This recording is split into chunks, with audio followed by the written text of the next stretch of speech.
Hello, everybody. Hello, hello, hello. We are back.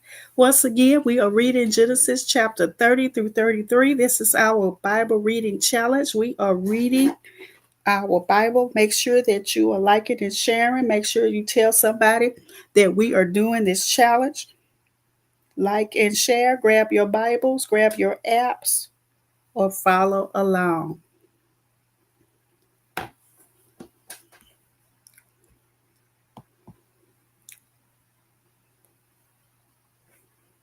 Okay, we are reading Genesis chapter 30.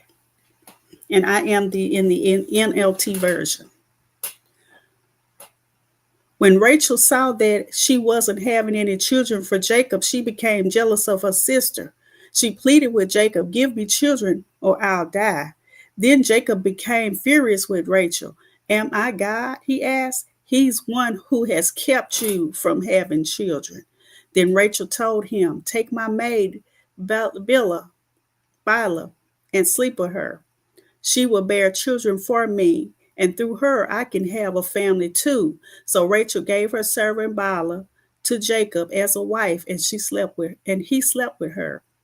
Bilhah became pregnant and presented him with a son. Rachel named him Dan, for she said, "God has vindicated me. He has heard my request and given me a son."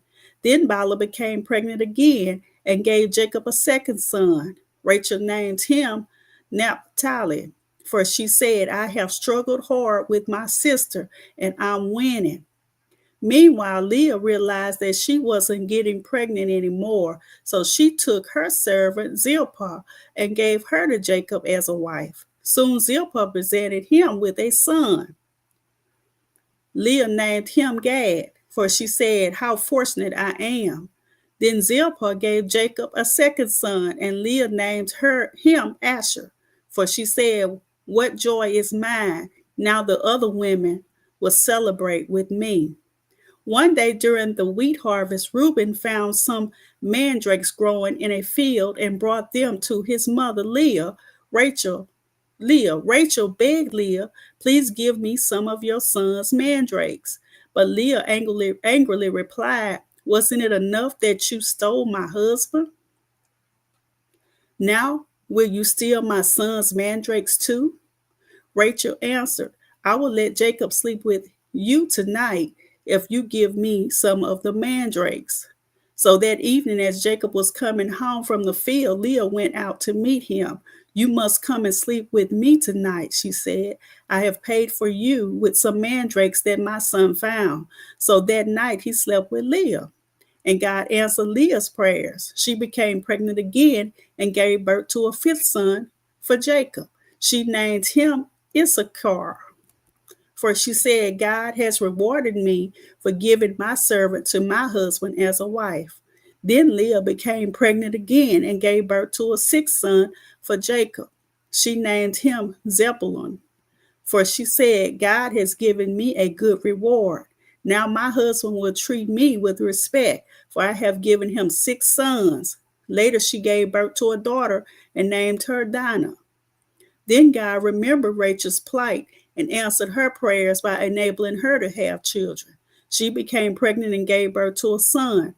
"God has removed my disgrace," she said, and she named him Joseph, for she said, "May the Lord add yet another son to my family." Jacob's wealth increases. Soon after Rachel had given birth to Joseph, Jacob said to Laban, "Please release me so I can go home to my own country. Let me take my wives and children, for I have earned them by serving you, and let me be on my way. You certainly know how hard I have worked for you." "Please listen to me," Laban replied. "I have become wealthy, for the Lord has blessed me because of you. Tell me how much I owe you. Whatever it is, I'll pay it." Jacob replied, "You know how hard I've worked for you, and how your flocks and herds have grown under my care. You had little indeed before I came, but your wealth has increased enormously. The Lord has blessed you through everything I've done. But now, what about me? When can I start providing for my own family?" "What wages do you want?" Laban asked again. Jacob replied, "Don't give me anything. Just do this one thing, and I'll continue to tend and watch over your flocks. Let me inspect your flocks today and remove all the sheep and goats that are speckled or spotted, along with all the black sheep. Give these to me as my wages. In the future, when you check on the animals you have given me as my wages, you'll see that I have been honest. If you find in my flock any goats without speckles or spots, or any sheep that are not black, you will know that I have stolen them from you." "All right," Laban replied, "it will be as you say." But that very day, Laban went out and removed the male goats that were streaked and spotted, all the female goats that were speckled and spotted or had white patches, and all the black sheep. He placed them in the care of his own sons, who took them a 3 days' journey from where Jacob was. Meanwhile, Jacob stayed in care for the rest of Laban's flock. When Jacob took some fresh branches from poplar, almond, and plane trees and peeled off strips of bark, making white streaks on them, then he placed these peeled branches in the watering troughs where the flock came to drink, for that was where they made it. And when they made it in front of the white streaked branches, they gave birth to young that were streaked, speckled, and spotted. Jacob separated those lambs from Laban's flock. And at mating time, he turned the flock to face Laban's animals that were streaked or black. This is how he built his own flock instead of increasing Laban's. Whenever the stronger females were ready to mate, Jacob would place the peeled branches in the watering troughs in front of them. Then they would mate in front of the branches. But he didn't do this with the weaker ones, so the weaker lambs belonged to Laban, and the stronger ones were Jacob's. As a result, Jacob became very wealthy, with large flocks of sheep and goats, female and male servants, and many camels and donkeys.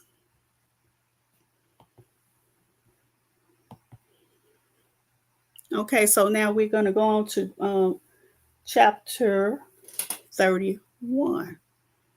Chapter 31. Jacob flees from Laban, but Jacob soon learned that Laban's sons were grumbling about him. "Jacob has robbed our father of everything," they said. "He has gained all his wealth at our father's expense." And Jacob began to notice a change in Laban's attitude toward him. Then the Lord said to Jacob, "Return to the land of your father and grandfather and to your relatives there, and I will be with you." So Jacob called Rachel and Leah out to the field where he was watching his flock. He said to them, "I have noticed that your father's attitude toward me has changed, but the God of my father has been with me. You know how hard I have worked for your father, but he has cheated me, changing my wages 10 times. But God has not allowed him to do me any harm. For if he said the speckled animals will be your wages, the whole flock began to produce speckled young. And when he changed his mind and said the striped animals will be your wages, then the whole flock produced striped young. In this way, God has taken your father's animals and given them to me. One time during the mating season, I had a dream and saw that the male goats mating with the females were streaked, speckled, and spotted. Then in my dream, the angel of God said to me, "Jacob, I replied, 'Yes, here I am.' The angel said, 'Look up, and you will see that only the streaked, speckled, and spotted males are mating with the females of your flock. For I have seen how Laban has treated you. I am the God who appeared to you at Bethel.' the place where you anointed the pillar of stone and made your vow to me. Now get ready and leave this country and return to the land of your birth." Rachel and Leah responded, "That's fine with us. We won't inherit any of our father's wealth anyway. He has reduced our rights to those of foreign women. And after he sold us, he wasted the money you paid him for us. All the wealth God has given you from our father legally belongs to us and our children. So go ahead and do whatever God has told you." So Jacob put his wives and children on camels, and he drove all his livestock in front of him. He packed all the belongings he had acquired in Paddan Aram and set out for the land of Canaan, where his father Isaac lived. At the time they left, Laban was some distance away, shearing his sheep. Rachel stole her father's household idols and took them with her. Jacob outwitted Laban the Aramean, for they set out secretly and never told Laban they were leaving. So Jacob told all his possessions. Jacob took all of his possessions with him and crossed the Euphrates River, headed for the hill country of Gilead. Laban pursues Jacob. 3 days later, Laban was told that Jacob had fled.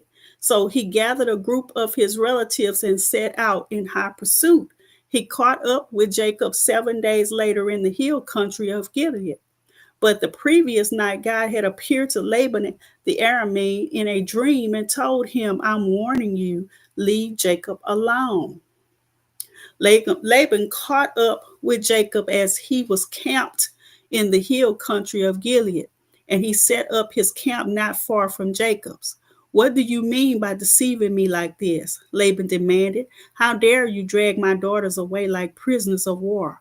Why did you slip away secretly? Why did you deceive me? And why didn't you say you wanted to leave?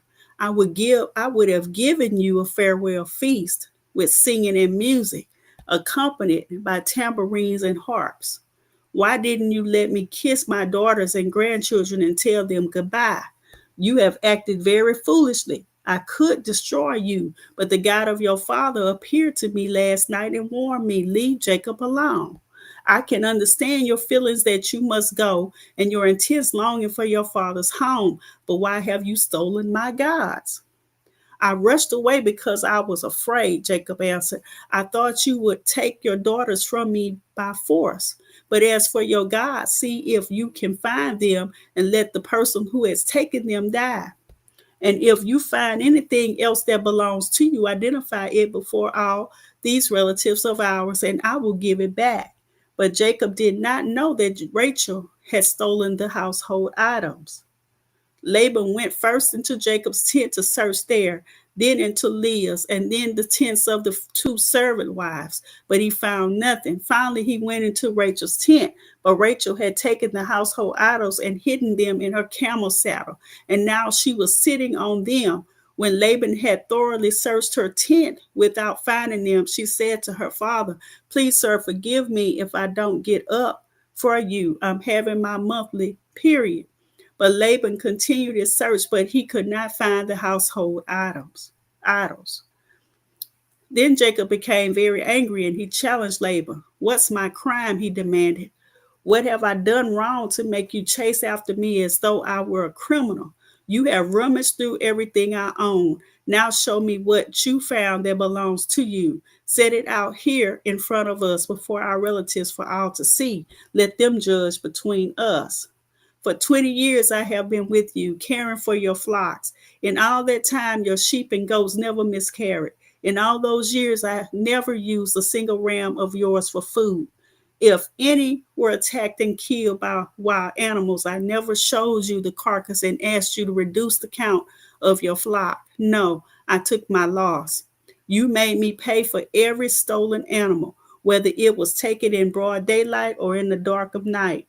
I worked for you through the scorching heat of the day and through cold and sleepless nights. Yes, for 20 years I slaved in your house. I worked for 14 years earning your two daughters, and then 6 more years for your flock. and you changed my ways 10 times. In fact, if the God of my father had not been on my side, the God of Abraham and the fearsome God of Isaac, you would have sent me away empty handed. But God has seen your abuse and my hard work. That is why he appeared to you last night and rebuked you. Jacob's treaty with Laban. Then Laban replied to Jacob, these women are my daughters. These children are my grandchildren, and these flocks are my flocks. In fact, everything you see is mine. But what can I do now about my daughters and their children? So come, let's make a covenant, you and I will be a witness to our commitment. So Jacob took a stone and set it up as a monument. Then he told his family members, gather some stones. So they gathered stones and piled them in a heap. Then Jacob and Laban sat down beside the pile of stones to eat a covenant meal. To commemorate the event, Laban called the place Jegar Sethutha, which means witness pile in Aramaic. And Jacob called it Galeed, which means witness pile in Hebrew. Then Laban declared, this pile of stones will stand as a witness to remind us of the covenant we have made today. This explains why it was called Galeed, witness pile. But it was also called Mizpah, which means watchtower.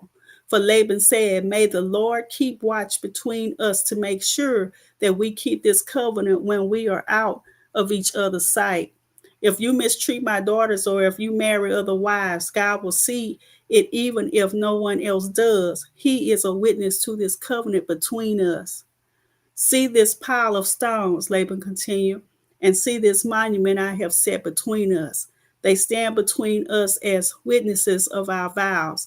I will never pass this pile of stones to harm you, and you must never pass these stones or this monument to harm me.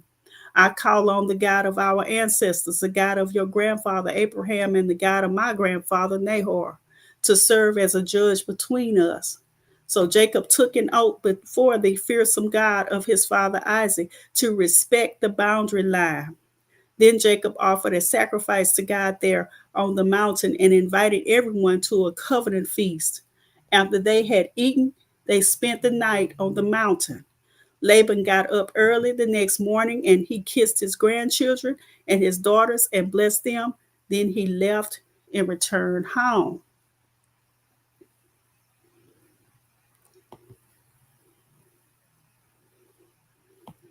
Okay, so we are about to move on to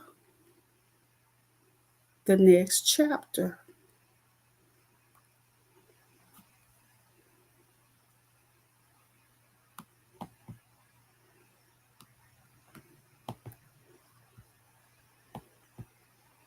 Genesis 32. Genesis 32.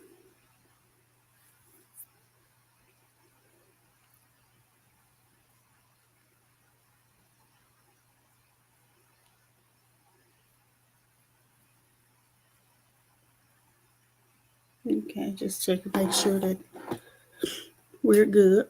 Genesis 32. As Jacob started on his way again, angels of God came to meet him. When Jacob saw them, he exclaimed, this is God's camp. So he named the place Mahanaim.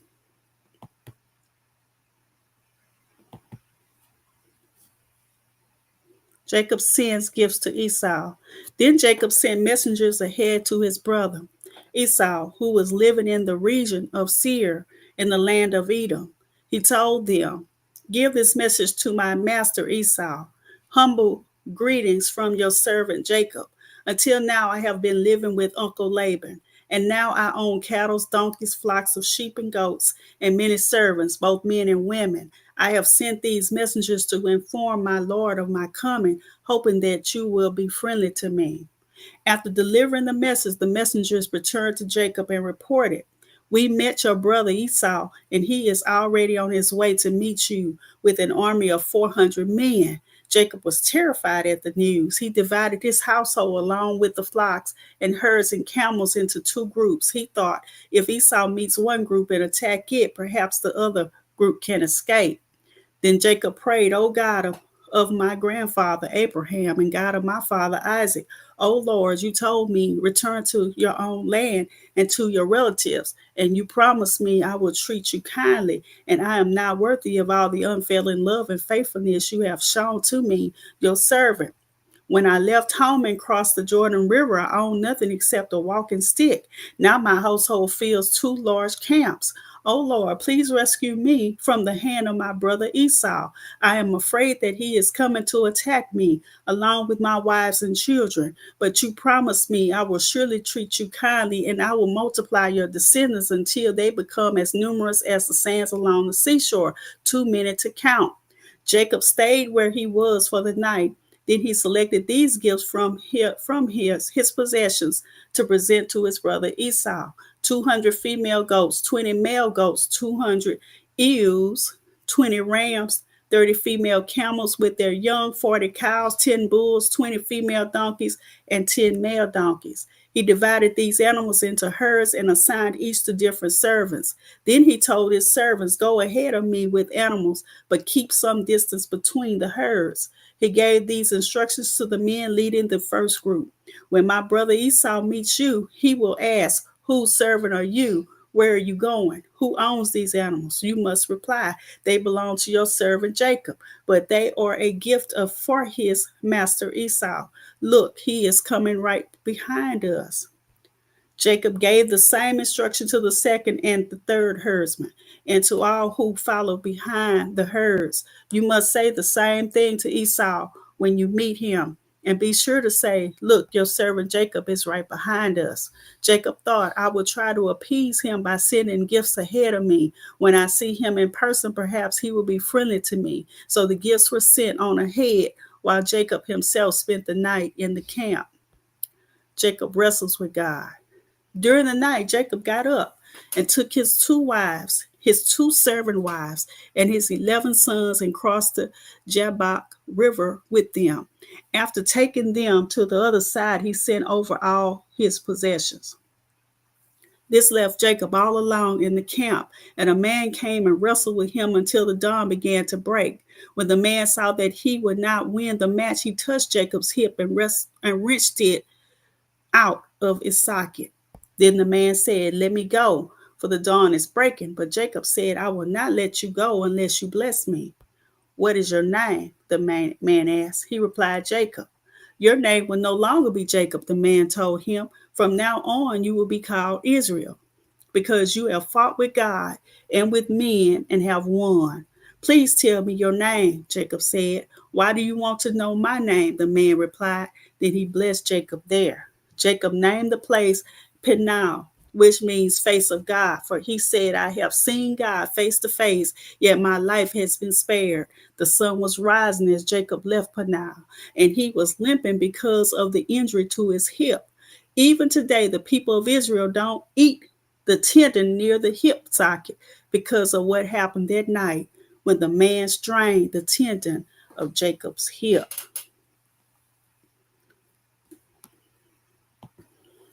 So now we are moving right along. We are going on to Genesis chapter 33.